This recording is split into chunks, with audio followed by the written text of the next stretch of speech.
hablar con usted, Leonardo. Bienvenido a Brasil. Gracias. Vienes acá por la invitación del Club de Lectura de CCBB del Río, ¿no? Sí. ¿Cómo ves la importancia de los clubes de lectura?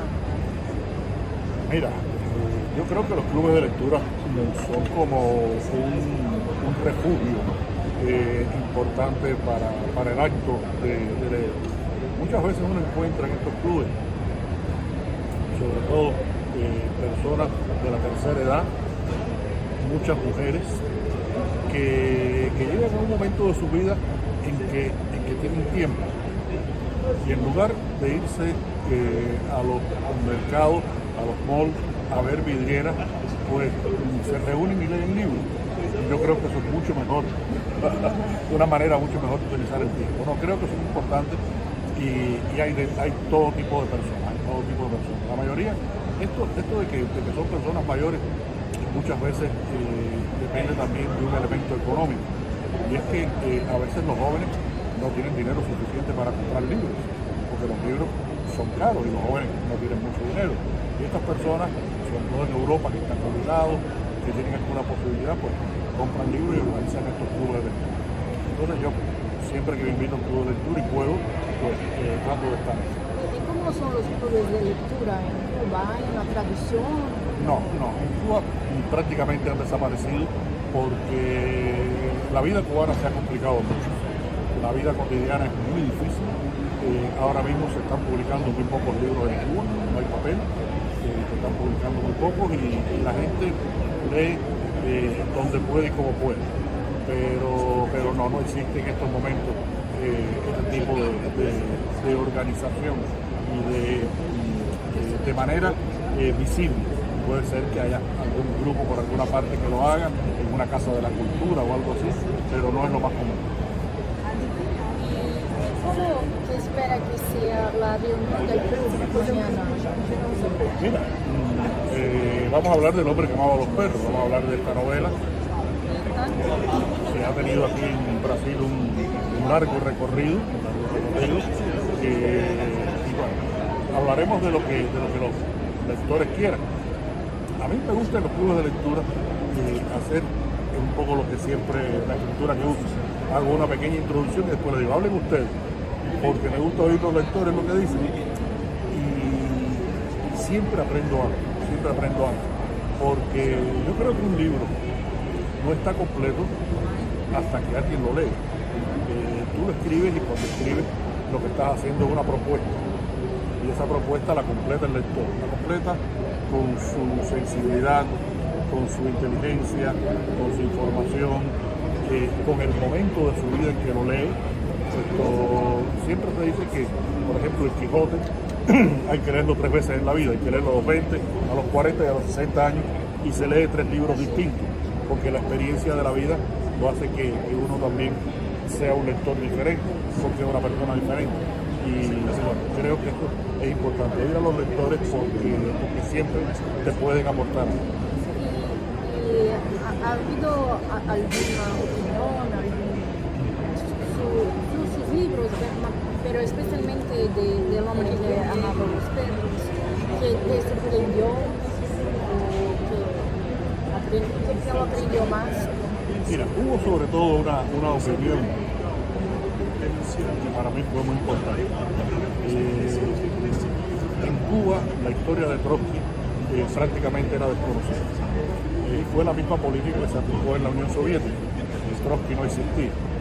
Y en Cuba yo, cuando estaba en la universidad en los años 70, pues hice aquel personaje del cual no se hablaba, quiero saber quién es. Y fui a buscar libros en la biblioteca de la universidad y los únicos libros que había eran unos libros publicados en Moscú y eran libros que se llamaban El falso profeta y Trotsky el traidor.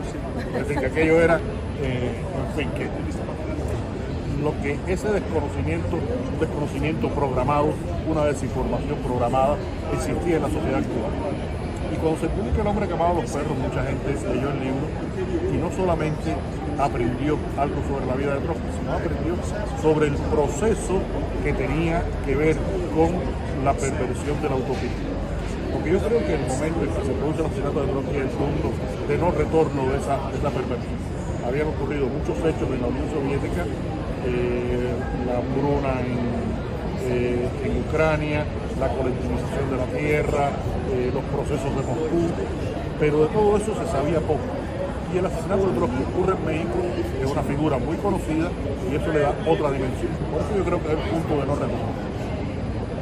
Entonces la gente, cuando leyó la vida de Trotsky, el destino de Trotsky en la novela, también leyó el destino de la utopía. Y la gente en Cuba me dio esta opinión. Tengo toda esta historia para llegar a la opinión, porque es importante. Me decía, con esta novela hemos aprendido cosas de nuestras vidas que no conocíamos.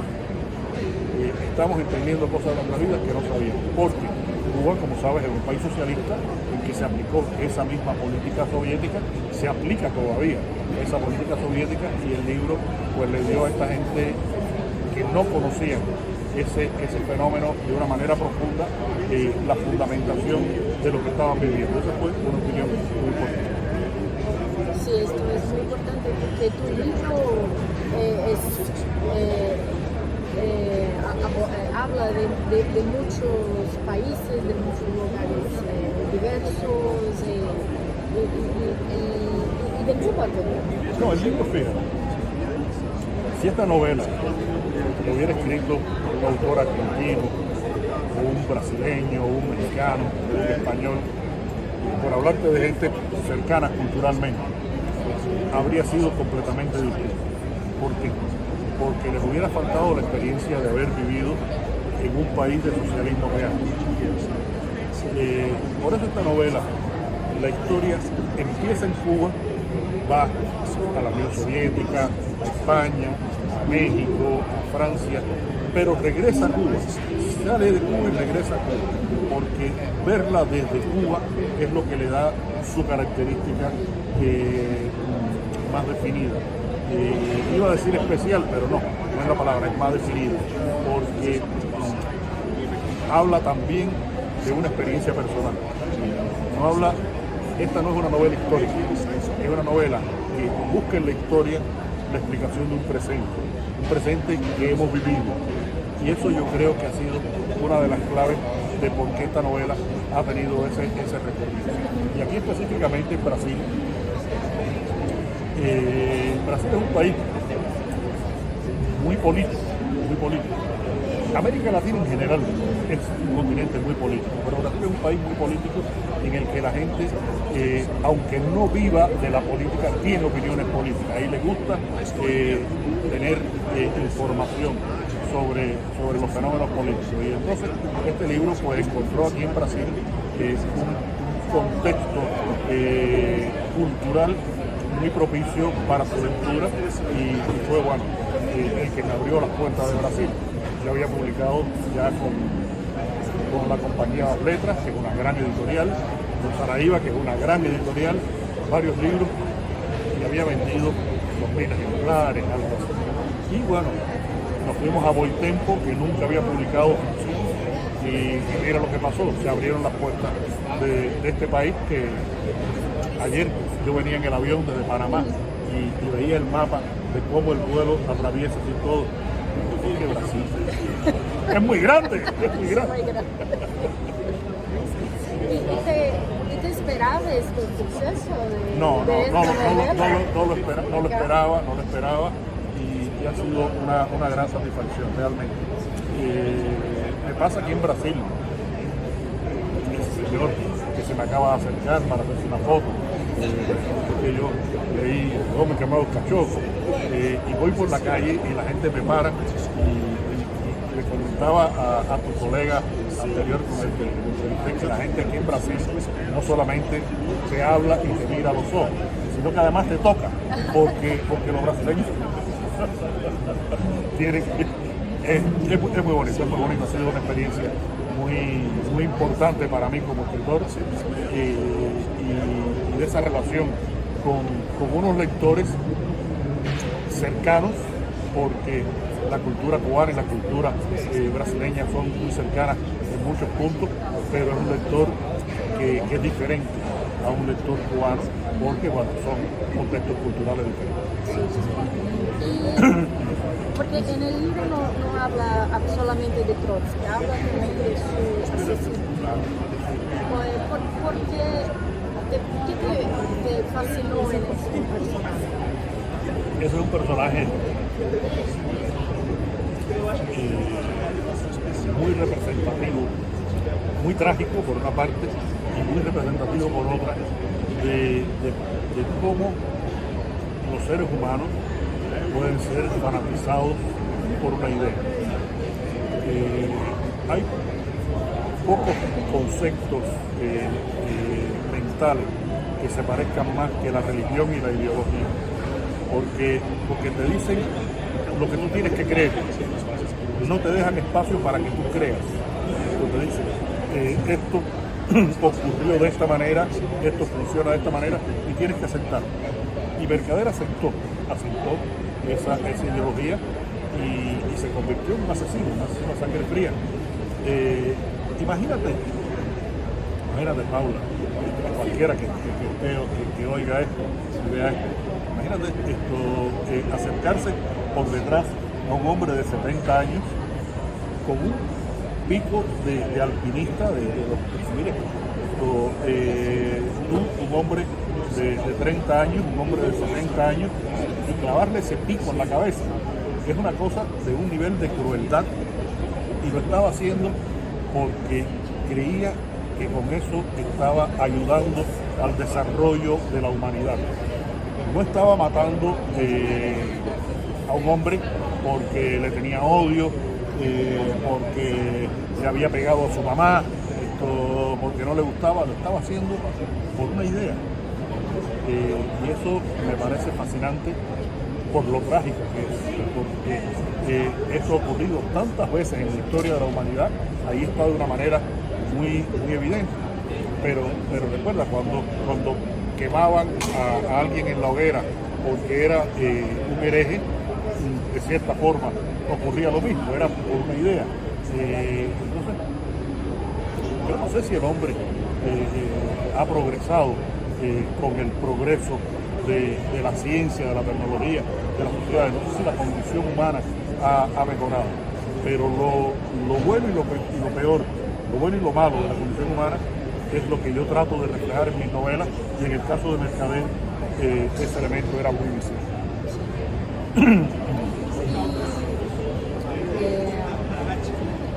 ¿Cuál es tu recuerdo de escribir el libro, de su memoria hoy, ahora? Bueno, fue un libro muy complicado de escribir, porque primero necesité hacer una gran investigación. Yo sabía o creía saber lo que yo quería escribir, pero cuando fui investigando y fui conociendo, pues eso se fue como condensando, fue tomando forma. Y después, a la hora de escribirlo, tenía un gran problema, y es que iba a contar una historia que su punto climático, el momento en que Trotsky es asesinado por Mercader, el lector lo sabe antes de abrir el libro. Y yo tenía que buscar la manera de que, aún así, el lector quisiera abrir el libro y además leerlo, las 700 páginas que tiene el libro. Entonces, bueno, fue un trabajo de mucha concentración, de seguir los procesos históricos de una manera muy fiel, porque, a ver, ¿qué pudo haber hablado Trotsky en un determinado momento con cualquier otro personaje? Eso es ficción. Pero el encuentro de Trotsky y ese personaje generalmente es histórico, y ocurre en un contexto y en un momento histórico, y yo tenía que ser fiel a ese contexto y a ese momento histórico para que la novela fuera verosímil y dijera las cosas de una manera que le explicaran al lector la historia real.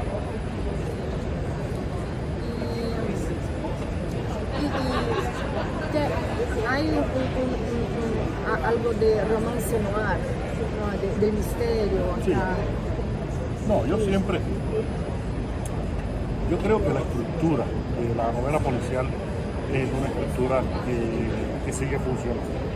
Y sigue funcionando porque desde los orígenes de la humanidad, cuando empezamos a hacernos cuentos en una cueva, asando un pedazo de mamut, nos hacíamos historias, y las mejores historias son las que tienen un principio, un desarrollo y un desenlace. Y la novela policial necesita tener un principio, un desarrollo y un desenlace. Yo siempre digo que para que alguien muera de un disparo, tiene que haber alguien que dispare. Es decir, hay una causa y un efecto.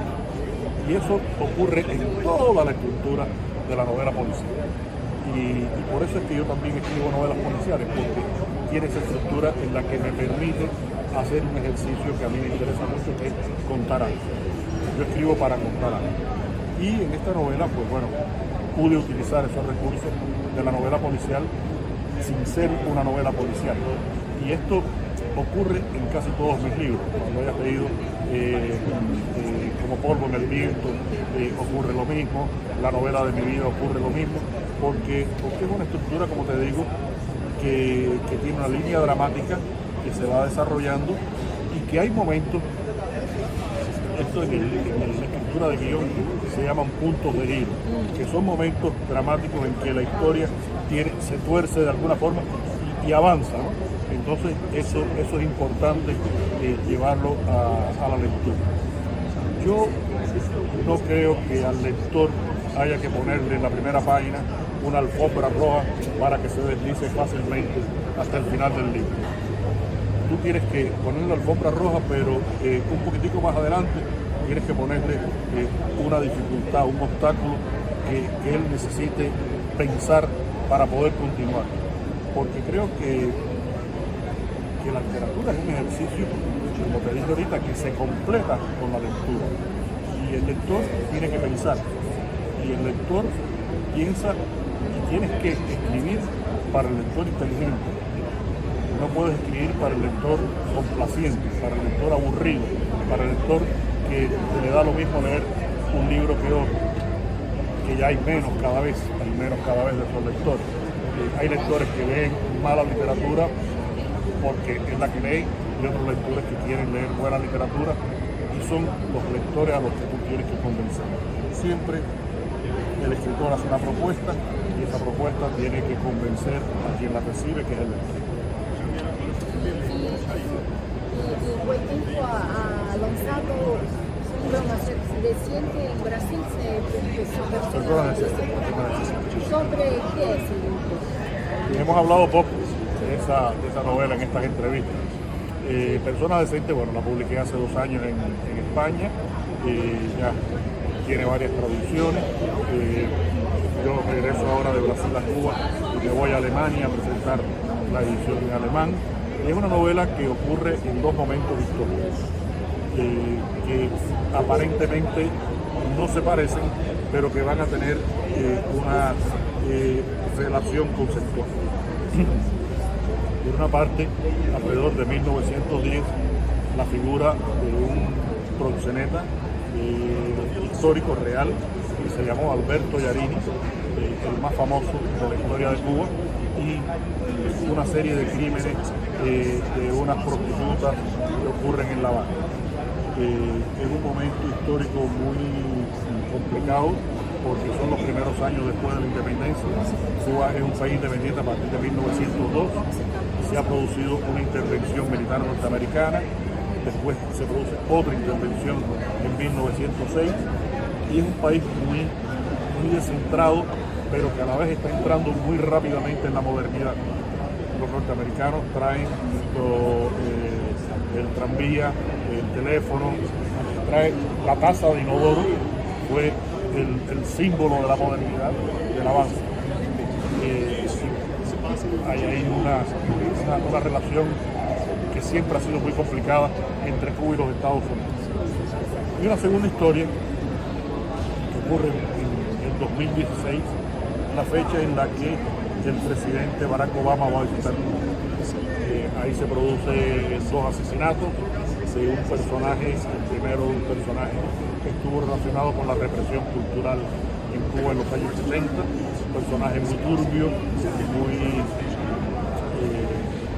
despreciable y que muere de una manera turbia y despreciable, mutilado incluso.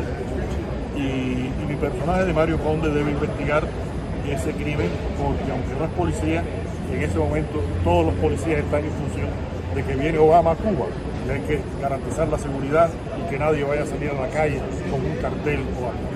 Entonces Mario Conde va investigando y se va hablando de lo que ocurre en Cuba en ese año con la visita de Obama, un concierto de Rolling Stone, una pasarela de Chanel, vienen los de Rápido y Furioso a filmar en Cuba una parte de su película, una de las películas de la serie, y hay una movilidad en la sociedad cubana que tiene mucho que ver con esas relaciones traumáticas entre Cuba y los Estados Unidos. Es decir, que estoy ubicando en dos momentos históricos separados por un siglo, dos contextos en los que esas relaciones tienen mucho que ver. Y el destino, ¿qué ocurre después? Lo que ocurre después es que no pasa nada. El país sigue igual, o peor, lamentablemente. En esta historia reciente fue tremendo el hecho de que llegara unos meses después Trump a la presidencia de los Estados Unidos y la gran política de Trump fue desmontar las políticas de Obama, y entre ellas desmontó la política de Obama hacia Cuba, que estaba cambiando, realmente estaba cambiando la sociedad cubana. Todo se frustró. ¿Cómo están acompañando la elección en Estados Unidos? Creo que todo, creo que, mira, Paula, creo que todo el mundo que tenga dos dedos de frente está mirando a ver qué pasa en los Estados Unidos, porque de esas elecciones pueden depender muchas cosas para todo el mundo. Yo estaba en Cuba cuando fueron las últimas elecciones de Brasil y recuerdo que estaba conectado para ver en tiempo real qué pasaba, porque para toda América Latina era muy importante esas elecciones brasileñas, muy importante, porque significaba más Bolsonaro o el regreso de Lula, y sabemos que son dos posiciones antagónicas. Eso era muy importante para Brasil primero y para América Latina en sentido general. Pero las elecciones de los Estados Unidos son importantes para todo el mundo, porque las relaciones, por ejemplo, con Rusia o con China pueden cambiar según quien sea ese presidente. Y estamos hablando de que si te decía que las relaciones de Estados Unidos con Cuba son importantes, Cuba en ese mapa político es un punto. Brasil es una masa más grande, pero China y Rusia son las otras dos posiciones que pueden decidir cómo nos vamos a mover en los próximos años. El mundo es cada vez más pequeño, la pandemia lo demostró. Un chinito se comió un murciélago allá en una aldea de Pekín, y en Brasil murieron miles de personas, y en el mundo en general. Entonces, hay que ver qué pasa en esas elecciones y creo que todo el mundo está pendiente. Y para finalizar la entrevista, porque este libro de El hombre que amaba los cachorros, usted ha dicho que es el fin de las utopías y de las utopías del siglo XXI. ¿Cuáles son las utopías del siglo XXI? ¿Ellas existen? Lamentablemente creo que no.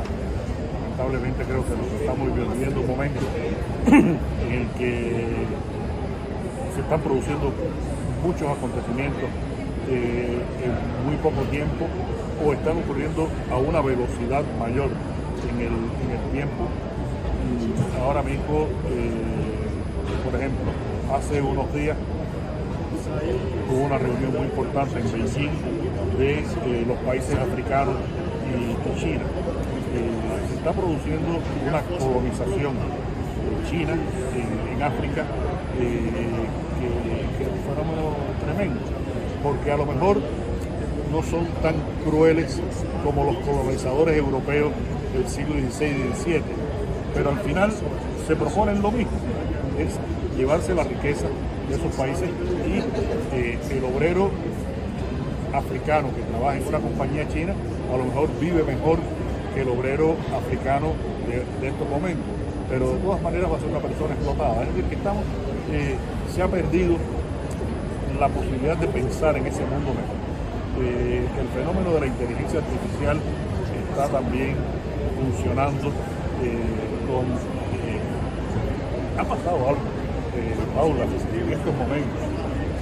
Hasta hace 30, 40 años sabíamos lo que era verdad y lo que era mentira. Hoy no lo sabemos. Hoy no lo sabemos. Con la inteligencia artificial yo puedo crear una verdad en la que opinen millones de personas que no existen.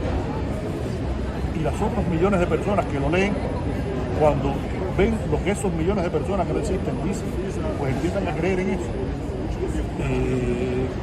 Yo no sé a dónde va a vivir el mundo. Creo que tú eres mucho más joven que yo, pero que todavía nosotros, los que estamos aquí, hemos vivido un mundo con una cierta lógica, con una cierta racionalidad.